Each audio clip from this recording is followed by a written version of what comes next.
បាទសួស្តីបងប្អូនបាទនេះគឺជាម្រេចដែលវាមានសុខភាពល្អដែល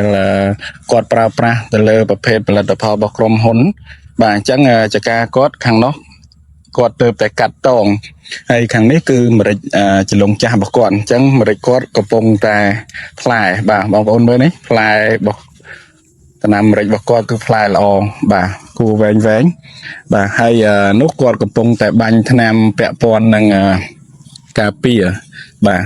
ហើយបងប្អូនមើលមកខាងនេះមកបាទអញ្ចឹងយើងមើលមកខាងនេះគឺម្រេចរបស់គាត់ជួរខាងនេះគឺមានសុខភាពល្អណាស់បាទពាក់ព័ន្ធនឹងផ្លែអីគឺគួរវែងបាទនេះយើងអាចមកមើលបានបាទយើងមើលគឺគួរល្អណាស់បាទម្រេចគាត់ខាងនេះដោយសារអត់មានជំងឺទេអញ្ចឹងគាត់បានប្រភេទជីក៏ប្រើប្រាស់ប្រភេទជីរបស់ក្រុមហ៊ុនយើងហើយជីអំប៉នជីគ្រាប់ពាក់ព័ន្ធនឹងសាល់អត់គឺគាត់ប្រើប្រាស់ប្រភេទផលិតផលរបស់ក្រុមហ៊ុន Solar ទាំងអស់បាទអញ្ចឹង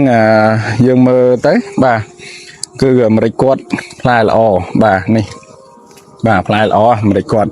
បាទនេះមើលបងប្អូនមើលឃើញហើយបាទអញ្ចឹងអាចមើលជាក់ស្ដែងថាផលិតផលរបស់យើងគឺវាមានគុណភាពបែបម៉េចបងប្អូនមើលតំណាំឃើញជាក់ស្ដែងហើយបាទអរគុណ